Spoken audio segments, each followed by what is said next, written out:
How to add a deal to your cart in Domino's Pizza. Hi everyone, I'm here to assist you today. Without any delay, let's jump right in.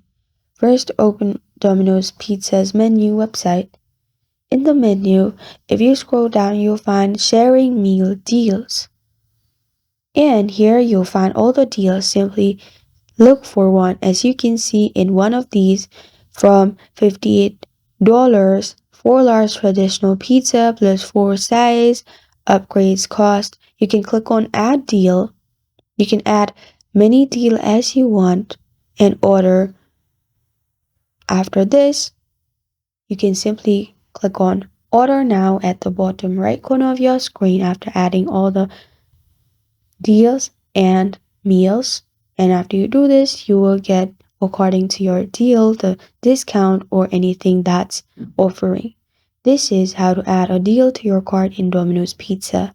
Thank you for joining me today. If this video helps you out, please leave a like and subscribe for more. Got a question or want to suggest a topic? Comment below. Thank you for watching.